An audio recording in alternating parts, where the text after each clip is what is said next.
All right, out here messing with the Trams Am. So I checked the rotor phasing. This was the first thing I did. And the way I did that was, it ain't on there right now, but we like to start off at 34 degrees. So I lined the balancer up, the 34 degree on the 0 mark on the tab from the balancer. Oh, it's way down here. There we go. Yeah. It ain't on there now, but I did. I lined up the 34 degree mark on the balancer with the 0 mark on the tab, because that's where we like to lock this one out, is at 34 degrees. And then what I did was, let me switch to the other side. There's a magnetic pickup in here, and when I drop the distributor, with it pointing at the number 1 cylinder right there. Points at the number 1 cylinder. All right. Then I turned the rotor. I turned the distributor, the base of the distributor. I turned it until there's some slots under the rotor, these little slot things. And there's a magnetic pickup with a magnetic right in the middle of it. So I lined up one of those slots below the rotor with the middle of that magnetic pickup. And then I locked it down. And then I ran my plug wires 1, 8, 4, 3, 6, 5, 7, 2. All right, and then I started up and I checked the timing, and it was off just a little bit, and I moved it a little bit, and everything was good. So I made this little cap, and I started the car up, and I shined a timing light in here to see where the number 1, this is where number 1 was. It was like this. But anyway, I could see the rotor. The rotor is about 10 degrees wide based on my mathematic calculations. But the tip of my thumbnail is about where it was firing. So the rotor was covering this part at idle. So then I pulled 10 degrees out of the computer and about right where my nail's at where it was firing. So we could actually pull another 10 degrees. So the rotor phasing was where it should be. Now if that's off, you probably have to get one of those adjustable rotors, but MSD kept saying it's rotor phasing. It's not the rotor phasing. And here's some videos to show you with no timing pulled and then 10 degrees pulled. All right, you can see here the timing light fires and the rotor is right on top of that number 1 terminal, that big silver piece hanging down. It's just to the right of it, but where that rotor edge is so big, it's right on it. And you can see here's a stop picture of it. All right, so here it is, super slow motion with 10 degrees pulled out of the box.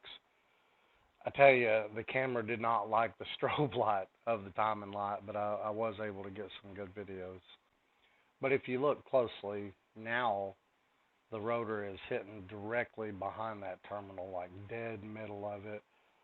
And that should be okay, even with, that's actually perfect. 10 degrees pulled is perfect, but before we pulled 10 degrees, that's just fine too, because the rotor is still on that terminal part. Actually, we could pull where it's at. We could actually pull 20 degrees and it should be fine. Yeah, here's where the camera really starts to show it really good. But yeah, you can see here in some spots it just, the strobe light of the timing light, the camera, they just didn't get along. But I was able to see it pretty good here, and here's a still shot. So yeah, I mean, we're off to the side a little bit, but if you angle yourself back around, you can see that's perfect dead even with 10 degrees pulled. And the tip of that rotor is about, I don't know, 10 degrees, I'm guessing. So, I mean, if we're 10 degrees on one side and 10 degrees on the other side, I mean, that should still work. So we're fine there. But just to rule out, the rockers aren't adjusted wrong. I'm going to take all the plugs out of it, because that's easier to turn the motor over, and I'm going to re-go back through the rockers, and we're going to change spark plugs, and we're going to see if that fixes. But another thing I want to do is I'm going to go get a fuel pressure gauge that I can hook to that regulator right there on the side. Right there. And then run the gauge up to the window. That way I can see it while I'm driving and getting on it and make sure it's going up and staying up. Oh, and after I reset these, I'm going to do a compression test. So I went back through and reset the rockers. We got short travel lifters in this thing, and I'm pretty sure they only like about 1/8 of a turn. And I had them at 1/4 of a turn. And I think it was hanging the valves open, which would be like valve float. At high RPM, it was just pumping up enough to hold the valves open. So I put them all at 1/8 of a turn. I did a compression test on these front 2 cylinders before I did it, and I was only getting 150. Well, after I went through them and only did a 1/4 turn, or 1/8 of a turn, from 0 lash, we had it at 1/4 short travel lifters. I got 210, 190 to 210 on every cylinder. So that's a pretty big difference just cranking the motor over. So I think that's the problem. But Chris ordered some spark plug wires. Them things are pretty old, so we're going to go ahead and replace those. And once those come in, get those replaced. We'll see what happens. All right, let's go toss these new spark plug wires on, see if it fixes our issue. I'm pretty sure the issue was the setting on the rocker arms. We had it at 1/4 turn. I was researching those lifters online, online. They're the short travel lifters. It says you only want about, I believe it said 10 thousandths. Don't quote me on that. 10 thousandths of preload. 7/16 20 thread. What is that? 1 full turn is 50 thousandths. A half a turn would be 0.025. 1/4 turn would be 0.0125. Yeah, and they only want them around 10 thousandths. So 1/4 turn.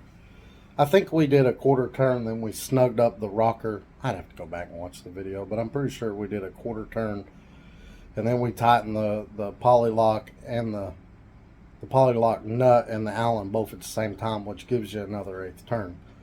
So this time, which is too much. That's way too much than the 10. That's a bit too much than the 10,000. So this time, I just took the preload out of it with the poly lock, and then once the preload was gone, I tightened the nut and the Allen at the same time to lock them down, and it did about 1/8 of a turn on all of them. Oh yeah, and earlier I was talking about lining those fins up with the magnetic pickup. This is the old magnetic pickup, which I'm glad we changed all this anyway, because it gets rusty in those Pro Billet distributors. But yeah, I lined one of those fins up directly on top of that magnetic piece right there, that metal thing in the middle. That's a magnetic strip. All right, we got the spark plug wires all on. There's some big ones. I clear everything good. I'm gonna zip tie them out of the way, and they give you a special coil wire to make, so we'll make a coil wire later. But let's I'm gonna put the cap on the strip, that little top part, later. But toss the hood on it, see what it does. All right, I had to toss the battery charger on it when I was doing the compression test. I ran the battery dead. Look at that. It actually starts and idles better.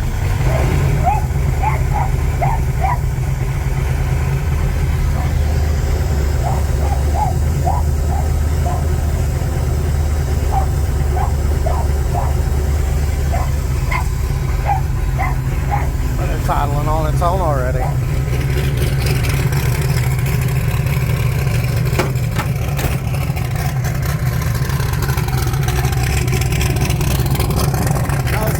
Noises on the rockers.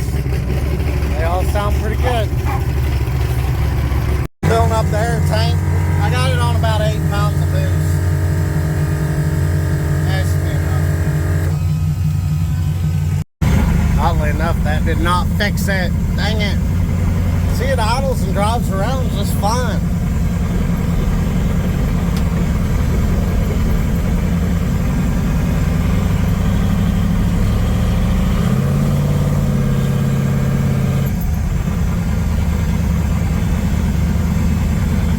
See if we can get out here and make it do it.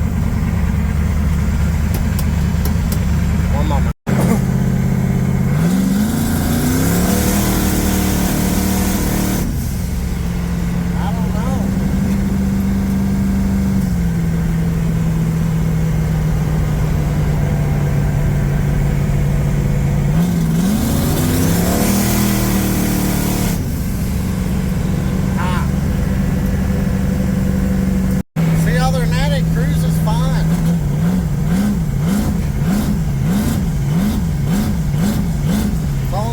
Under a lot of load. It drives around, idles, everything's just fine. It only does it when you get on it, under load. You can free rev it and park in neutral too and it won't do it.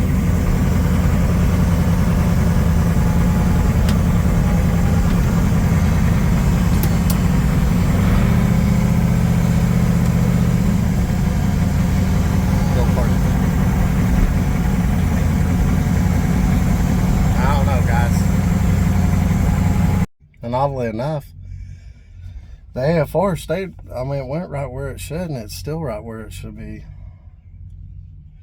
We're going to have to get something to run the fuel pressure gauge up here so I can put it right there, so I can see what it's doing. I'm messing with Christopher Carr. What are you doing? No, I said, how is it doing? Oh, terrible. It sounded good. Yeah. I mean, besides getting on it, it runs perfect. It starts perfect. I don't get it. I thought for sure that would fix it. Back to the drawing board. Alright, so I'm gonna buy some fittings and stuff like that so I can run that fuel pressure gauge up to the window. I want to be sitting in the passenger seat, getting on it and seeing what that gauge does. I wish they had a good gauge that you could buy that read 0 to 30 and read the lower numbers good. I don't know. It's got to be that pump or that ignition box. It has to be. I don't know. Y'all think y'all know? Hit the comments. We'll try it. We'll try it for sure.